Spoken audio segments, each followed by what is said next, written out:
request by staff to remove agenda item A from the agenda tonight. Is there a motion to remove agenda item A from the agenda? So moved. Discussion, Your Honor? Yes, sir. I'm just wondering if, for purposes of the public, if we could have a brief explanation on that. Yeah, so we got more information on the grant and made a determination that the original intent was to cover the cost of the extra police officer that we hired earlier this year for the second school resource officer at Newark High School.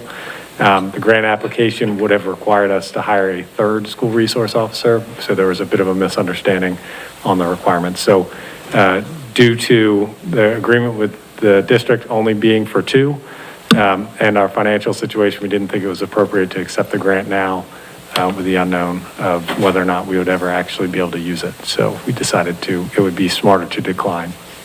Thank you. I appreciate it. Okay, any other questions from anyone? Seeing none, is there a motion to remove it from the agenda? So moved. Second. We have a motion second. Councilman Horning? Aye. Councilwoman Hughes? Aye. Councilman Bancroft? Aye. Councilman Hamilton? Aye. Councilman Wallhorn? Aye. Councilman McDermott? Aye. And I, Mayor Clifton, vote aye as well. It is removed from the agenda. The next agenda item is for a public hearing on the emergency ordinance. You want to read it first, or? Yes, please. Okay. This is the public hearing for emergency bill number 20-05, an emergency ordinance extending the provisions of emergency ordinance number 20-03 concerning COVID-19 precautionary measures related to food and drink establishments within the city of Newark. Okay, is there a motion for public hearing and vote on the emergency ordinance? So moved. Second. Okay, we have a motion and second. As I think most of you know, this is just a continuation of what we've been doing on Main Street and the dining out nights, and the ability for our city manager to approve seating in adjacent properties and so forth. I'll start with Councilman Hamilton for any questions. Or I'm sorry, Councilman Horning. Thank you, Your Honor. I'll echo your comments that my understanding is that this is consistent with Governor Carney's allowance as part of reopening Delaware's economy and the retail and restaurant businesses to expand operations onto outdoor seating areas. And that my understanding of this is, as you said, continuing what we've already been doing, but this emergency ordinance that we put into place was to put into place what the governor desired. Basically, we had to make some changes to our code to do that. So I did poll residents in District 1, and I think the only concerns, just for purposes of the businesses to understand, is to the extent that we're having the amplification of sound outside, and we talked about this initially when we passed this ordinance, that we're managing the decibel levels and respecting the quiet hours per code. I think a lot of the residents have appreciated the outdoor dining option as intended by the governor. And in speaking with you today, I think you had jokingly mentioned that Sasha Aber from Homegrown was walking around with a tape measure at the last event to ensure the 6-foot table seating. And I think that's critical, not only because it's the law, but because the residents and patrons need to understand that the restaurants need to know that they're doing this safely and following the restrictions. And at the same time, I think it's something that we can advertise and be proud of, that our restaurants are trying to comply with the restrictions. So I would strongly encourage, and well, I'll go one step further to say I am in support of any enforcement for breaking those restrictions and not following the restrictions. So I think I support this moving forward, but I think it still has to move forward responsibly because there's a lot of residents in our city that are still concerned about COVID and spreading of the virus, especially with the students returning in the next few weeks to some of the off-campus housing for the university. So I think currently the data that I've seen as far as the 19711 zip code and what I've seen online, I know Representative Bomback has done a real data dive and tries to present the information in a nice analytical way and break it out. We're having a school reopening in a hybrid method as approved by the governor to the extent the schools want to move forward that way. So there's a lot of good things in the data as far as COVID goes in Delaware and Newcastle County and our city as well. So I think the data would support moving forward in this regard, but I think we still have to be vigilant. And some residents have even asked, and maybe we address this this Monday possibly, to encourage the use of masks on Main Street, for example, as a public place where you're typically encountering someone pretty frequently on the sidewalks there. So I didn't receive any other key feedback from residents. I think everyone generally supports the businesses doing what they can in the COVID environment to survive. Main Street at Newark is not just in the city, but in the state is a real gem. I know that university students really choose this area for that reason. And it's something we're proud of locally and that we need to preserve. So I think allowing these businesses to do what they can as long as they're safe and following the restrictions is critical. Thank you. Thank you. Councilwoman Hughes? Thank you, Your Honor. My concern with this is that we can set the bar high for the process in which the business can run, and they deserve to, for the revenue stream. They've been through a lot. But my concern is all the businesses complying with the rules in place. And we don't really have a way of establishing that. I mean, it's not like we have someone that's going from business to business to check whether it's on what's going on the inside or the tables on the outside. But I still do support. I support this going forward. Mayor, if I may. Yes. City Manager Coleman. So with the outdoor seating, we actually created a permitting process for this. So when a restaurant applies, they submit an application with a map or a drawing rather of their table layout with separation distances, and if they're serving alcoholic drinks, they have to have a cordoned off area that encompasses where the alcoholic beverages are sold, and then that is distributed out to all our departments. Departments provide comments back. Those comments are returned to the applicant, and we finalize a layout, approve the permit, and then our building inspector goes out and actually does confirm that they put in what they said they would in the layouts that they did. Generally speaking, we've had very good compliance with people following what they've said. We've had one location that we've had to go back out. I was out there today with a team from Public Works measuring for ADA access to make sure that we had full compliance with ADA, and we had to make some tweaks, which the restaurateur was obviously fine with making those changes. So those will be in place by close of business tomorrow. So we are going out and confirming that they are doing what they said they'll do. And throughout the day or the evening, so I mean, you can't be Not there continuously, yeah. But it sounds to me like you feel confident that it is going the way they say, with mapping out the tables and... Yeah, and we investigate all complaints. So if someone has a concern, we'll go out and check. Good. Something I've passed on to my constituents. I know I have had a couple that have bitterly complained about a lack of masks on Main Street.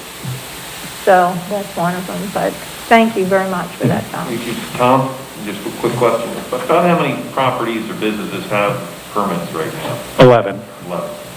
Thanks. Yep. Okay, Councilman Bancroft, any questions or comments? No, sounds like a good plan. Thank you. Councilman Hamilton. Thank you. So, Tom, are we checking at 10 o'clock at night or 9 o'clock at night, or? We have not gone out in the evening to check that they haven't moved stuff from where it was during the day. So how can we make sure we do that? And the only thing I'm going to say is, I'm not going to say anybody's up to any nefarious behavior. However, as people imbibe, including me, I would tend to cozy up to somebody, and, maybe start leaning back and moving. If I see, somebody at another table, I might, shimmy over. How do we do that? How do we enforce that? So if it is council's desire, we can arrange regular patrols in the evening, if that is what you would like to see. I think I'd like to suggest that because, hate to say it, but sometimes when the sun goes down or when 5 o'clock comes, those people go, woohoo, city's off, and Right. party on. So how do we add that to,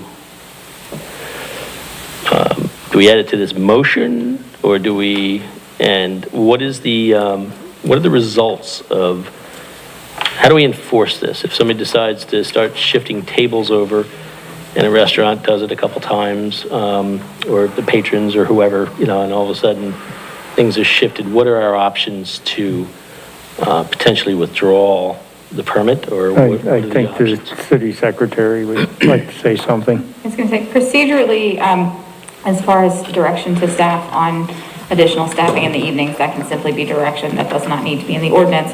But in the ordinance itself, you do give the city manager the ability to consider, grant, deny, or revoke applications for noncompliance. So, And that is how we've handled it so far, is the permit that they're issued for the outdoor seating says it explicitly in there that we will revoke, and I believe we actually have fining powers under the existing patio ordinance that we can use as well. Okay. So I'm good with this as long as there's enforcement, because if there's no enforcement and there's no actually checking up on it, I think things would potentially over 60 days take a turn for the worse potentially. I think if the restaurants know that there's going to be regular enforcement and the folks going to the restaurants who may want to continue going to those restaurants know that they won't be going to those restaurants if they decide to misbehave, then I think everybody, as long as everybody knows the rules and the rules are enforced, I think this is a good idea. So, the other question I have is decibels, which goes back to enforcement again. So, people,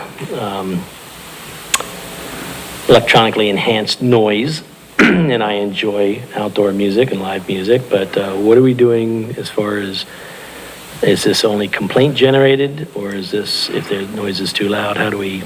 So to date, we have not set a finite decibel limit. We had a few complaints that came in after the first Main Street event, the Welcome Back Main Street event. And we had, I personally met with the owner of the restaurant in question and advised him that it was too loud the last time, and went back out the next time and they were playing at a lower volume the second time. I've not heard any complaints about outdoor music since the first night. Okay. I like to be preemptive on these things. Maybe we can borrow that decibel meter from Caitlin Olson, or, no, just kidding, I think we have one ourselves. Yeah, we bought one. Yeah, I we just have want to one. get her name in tonight, but, anyway, again, I would hope that maybe we have some sort of, maybe the same person who's walking around with the, checking the tables might have a little decimal meter, and, I don't know, and it all ends at 9, right? The outdoor music all ends correct. at 9, so. All right, appreciate it. Thank you. Thank you, Councilman Walhorn. Thank you, Your Honor. Overall, I think a lot of what I was going to say has already been said, but I think it's been, an extremely positive, program, if we want to call it that. I think the community enjoys having the outdoor seating. There's a lot of people that still don't want to go inside, so having the outdoor seating is convenient for them. It's, been very nice, so it's just been a pleasant thing to have. I think it's bringing people to the city, and then it's obviously helping to generate some revenue for some of the businesses that are struggling, which also brings people in, not just the restaurants, but to some of the other shops in town. So those are all positives. I think the enforcement, obviously, I don't disagree that restaurants should be doing what is laid out in the plans. The one thing I would say is that I think we're going to be in this for a long time. So I think we should always be thinking about continuous improvement. So I think after, this week, there was a lot of discussion around some of the things going on at restaurants. And one of the things I learned when talking to some of the owners is there's parts of, not so much with this ordinance, but in a whole, there's parts of it that are very clear and are easy, like 6 feet between tables is a measurable thing that we can do. And there's some that's ambiguous, and even the restaurants are talking with each other and are struggling with, what does certain parts of the thing mean. So when we get that feedback, I think it would be beneficial for us to try to, in the spirit of continuous improvement, let's find those things that are ambiguous. Let's find a way to make them more clear. For example, for 6 feet apart, you can get a tape measure out and you can measure it and you can make sure you're following it. If it's something that's generally described, that's very difficult, or not difficult, it's just going to be interpreted different ways by different people, and that creates an opportunity for confusion.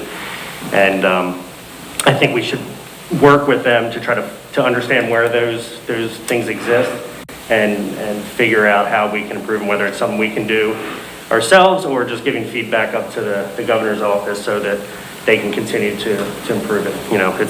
It's a new world, and these are new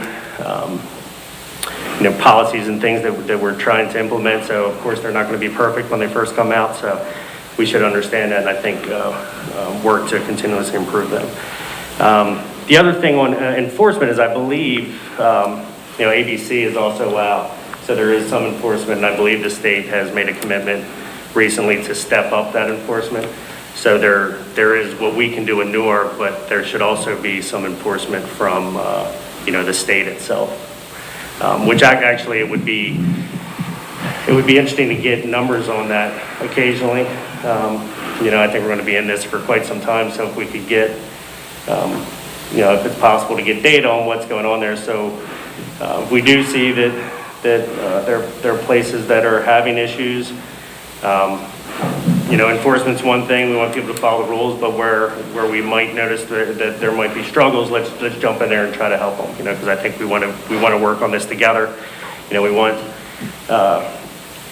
We want Main Street to survive, and we want those businesses to be successful, but we also do need to ensure the safety of our residents and everyone that comes to Newark. So I think it's important that we're all working together as a team to try to continuously improve our processes, our policies, and our orders so that we can continue to do that.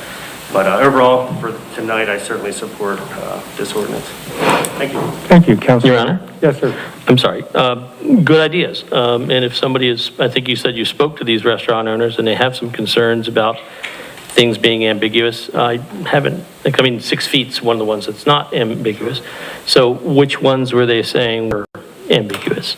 There's several, and I don't remember all of them, but there's some like around bar service where there's descriptive language, so in some cases they'll say there's 6 feet, 6 feet between tables, or in some cases it may, I forget the exact language, I don't have it in front of me, but, reasonably distance, or, terms like that just aren't clear, and this, person X may consider that one thing, and person Y may consider it another, so it becomes an area for confusion, interpretation.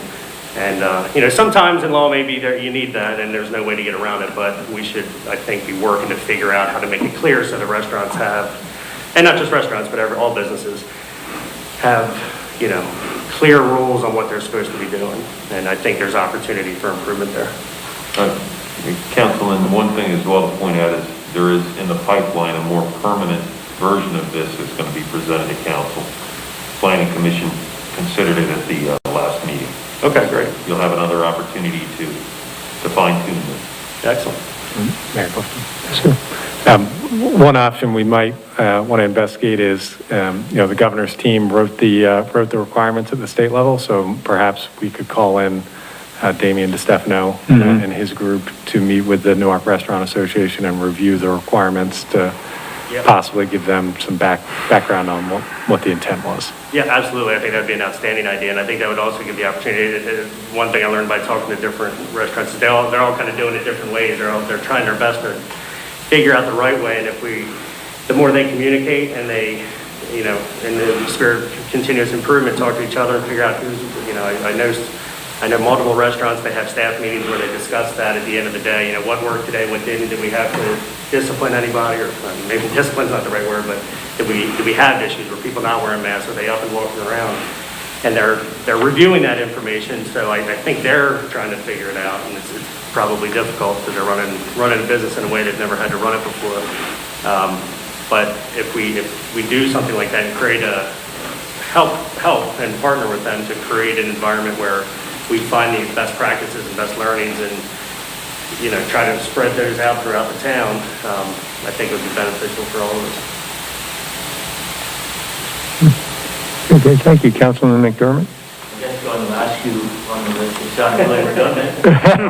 However, I support this initiative. Just have a couple questions in reference to enforcement. This is just my own ignorance. So I'm assuming that the code enforcement officers are the ones that are responsible for Yes. enforcing this.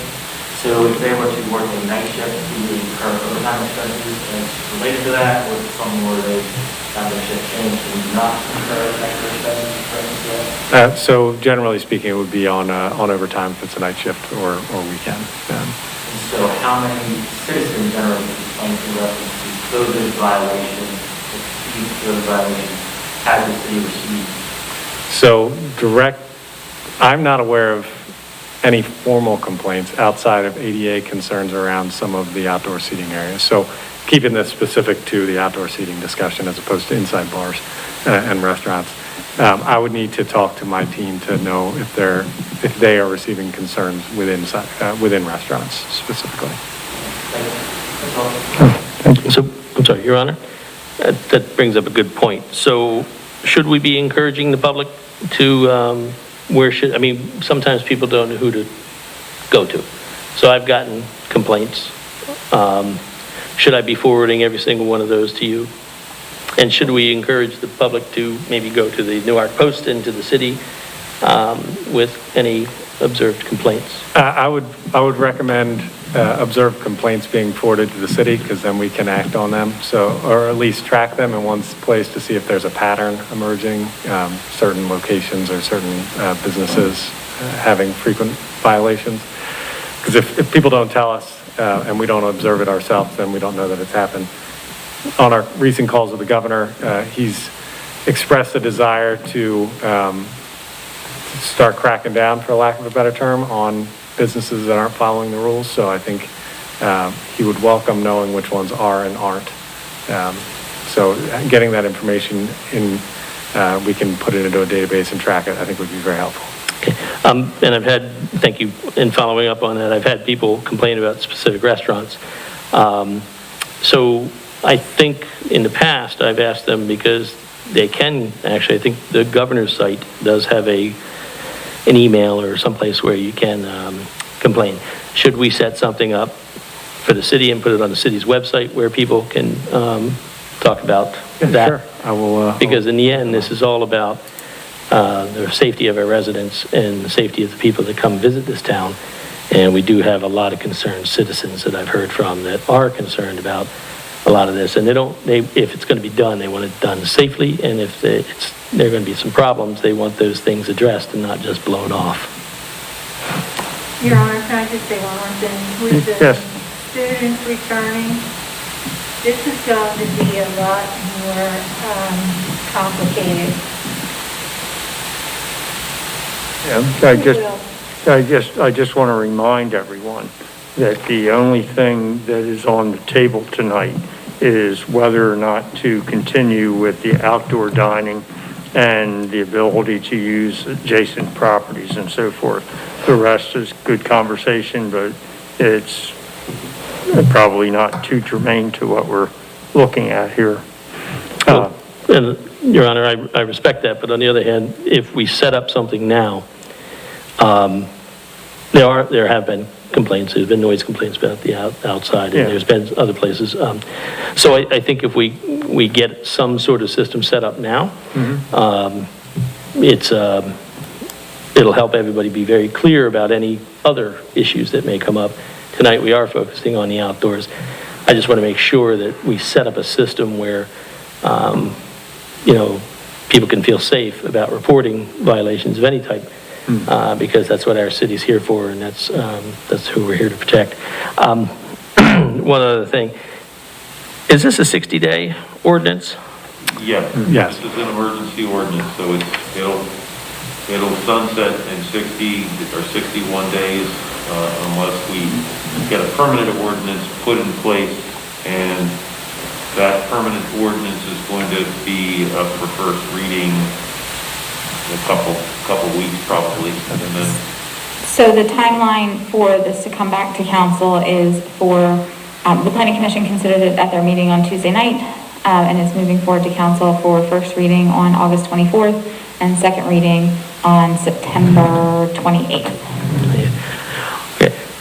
In that vein, September 28th, would it be, can we make a 30-day ordinance instead of a 60-day ordinance? And there's one thing that I just want to kind of talk about. We don't know the impact, and I'm not just going to blame it all on students. I think we've heard the word students here, but there are, obviously grad students coming back, but there's a lot of researchers coming back, there's a lot of professors coming back, there's a lot of other people associated with the town growing, as it does every year in late August, early September. Would it might be more prudent to maybe pass a 30-day ordinance? At least at that point, we'll have some data on, today's the 6th. Some of the students would be coming back and some of the professors would be coming back at the end of August. Maybe we'll have a couple of weeks of notice by the time we re-meet in early September. Maybe we might be going whoa-ha on this, or maybe we'll be going full steam ahead on this. Would it be prudent to maybe think about a 30-day ordinance instead of a 60-day ordinance? So I'll defer to the city solicitor if I misspeak. This is City Secretary Bensley. But the reason we were able to do a second emergency ordinance on this topic is because when the original emergency ordinance was passed, due to the timing with the election and the fact that it had to go to Planning Commission, there was no way logistically that it could be a permanent ordinance could be adopted within 60 days. So that's why we were permitted to do a second emergency ordinance on the same topic. I would say with City Solicitor Bilodeau, if he concurs, that a third emergency ordinance on the same topic when we're already working through the process on a permanent ordinance would likely be in violation.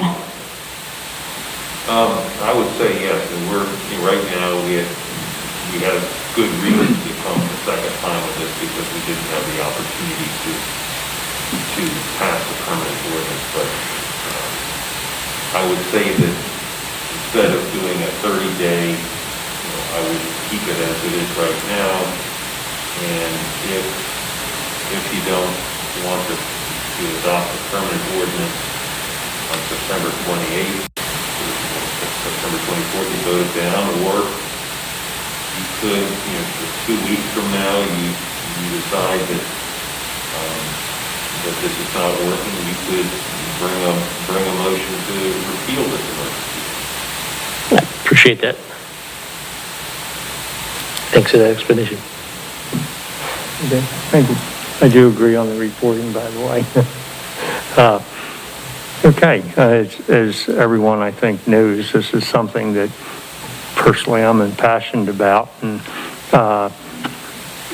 we have worked through some issues. Some things have gone bump in the night, and we've worked through them, and I think it was said that, we're going to continue to grow. Where I had dinner last night, or I should say one of the two places that I had dinner last night. You don't look like you're gaining weight there. What are you doing? I don't know, I'm just blessed, I guess, but, one had live music, and it wasn't anything near what it was in the past. So I think that, we're all learning from it, we're all growing from it, and I think when it comes to those issues, line of sight issues and noise level issues, I think, we're growing real well. As an aside, I spoke to one of the, matter of fact, sent me a text late last night telling me that he separates the school year from the summer, and he looks at his numbers and so forth, and he said it was 20% higher last night than even last week or any other Wednesday on a normal summer night. So, and I didn't think they were that busy, but obviously numbers tell a different story than what I feel. I think that this has been a godsend to them, and I think that,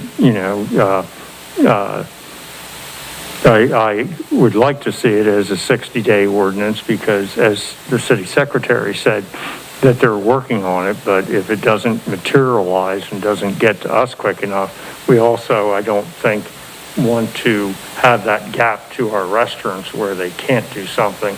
And quite frankly, summertime's running out. And I appreciate Dave Tynan, the fire marshal, with working with one of our restaurants to determine the nuances that it's going to take to put one of the propane gas heaters outside in their establishment. And I think that'll be forthcoming, that there'll be some direction on that. So the weather that isn't summertime, but it's not 50 degrees either, that you can still, what type of heater does it take under an overhang or out in the middle of tables or whatever.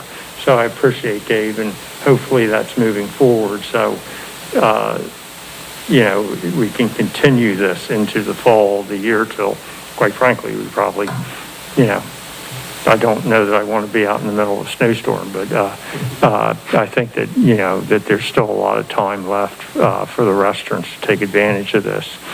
So is there any public comment?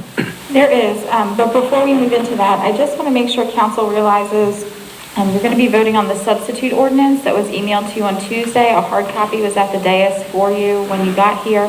So that is the ordinance with the 6 amendments, not 4. So I just want to make sure everybody knows what copy they are voting on.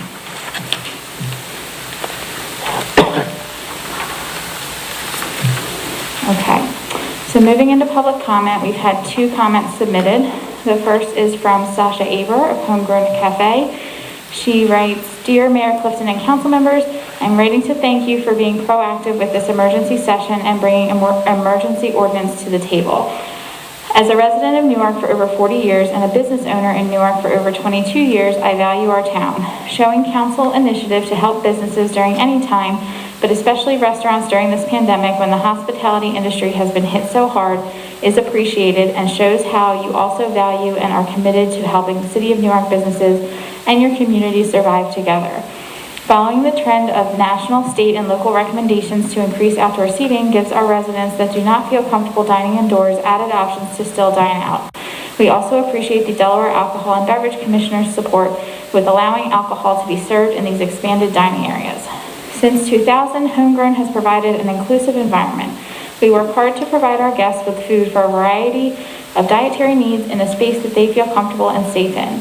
Today, we continue to do just that. We are following extensive state and Board of Health regulations provided specifically to the hospitality industry during these times. We understand that everyone has different comfort levels. There may be some folks that are not ready to enjoy takeout yet, but still want to support our local restaurants. Feel free to purchase a gift card for a friend or family member. Contactless delivery and pickup is available. Socially distanced seating is offered in our dining room. We also have outdoor seating on our deck and are hopeful to expand our outdoor offerings later this month. Fall is the perfect season to dine out. Due to state regulations with guest spacing, we are only able to utilize a small portion of our deck for guests.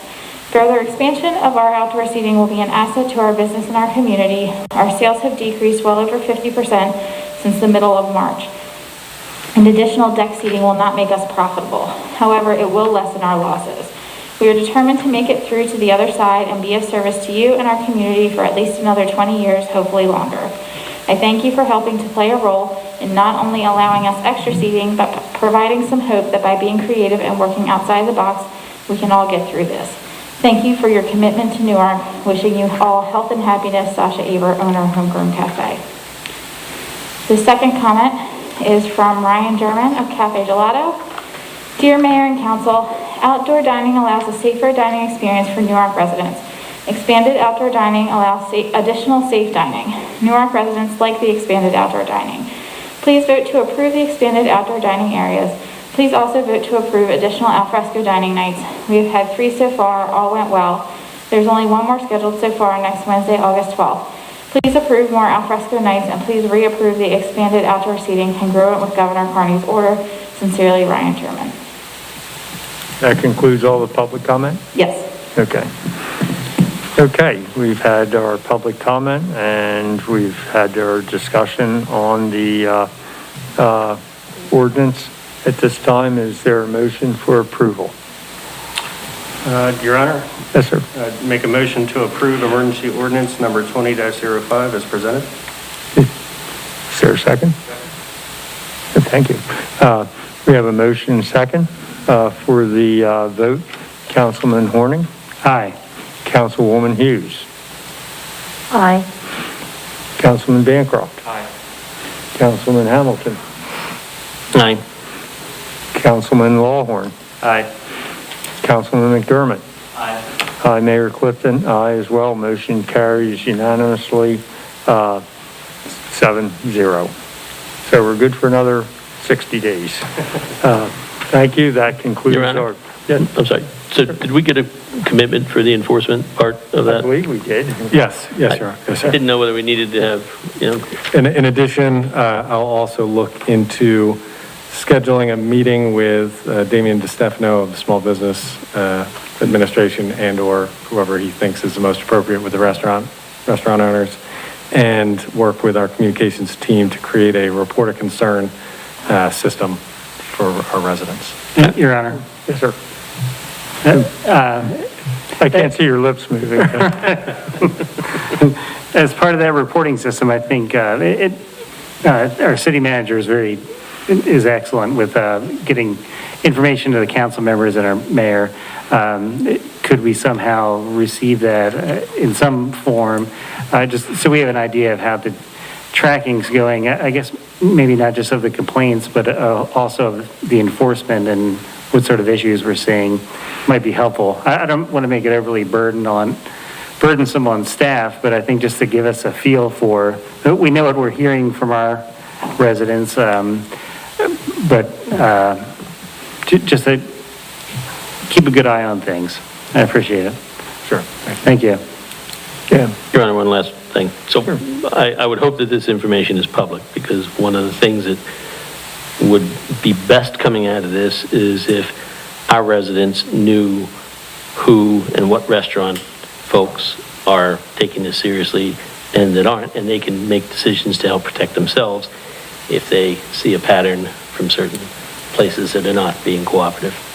Well, hopefully, knowing there's the watchful eye that we won't have issues. Well, that's what I'm hoping. Yeah, I mean, that's really the end game, I guess. So, well, thank you, everyone, and then, I'm sorry, I had 2 points, or 1 question and a point. Do you think this would be CARES fund reimbursable? The call? The enforcement probably would be yes. Yeah, that's good. And then the other thing with the reporting, I agree with certainly with having information public, but I would keep that to what our enforcement is doing. I would hate to have someone target a restaurant and then Right. Yeah, start making a bunch of complaints just to make a restaurant look Right. bad, as opposed to having true enforcement where we're finding things wrong. And then also, I think it's important to feed that information back to the restaurants with that, because that's really an output measurement of what's going well and what isn't, so that they can use that data to improve themselves as well. yeah, I believe under FOIA, investigatory items are exempt, so the complaints would not be public, but the outcomes would be. Is that correct? Oh, there's silence. Solicitor? I would have to read the exact language because I believe the exemption is for investigatory files. So I would work with Solicitor Ability to Yeah. have an exact determination. We'll find that on out, but I agree, you don't want to have someone be able to troll a restaurant with a bunch of complaints that aren't legitimate. Yeah. Great, thank you. Okay. Now we're done. Thank you, everybody. The meeting is adjourned. Thank you. Thank you. Sunshine, the cockroaches scatter.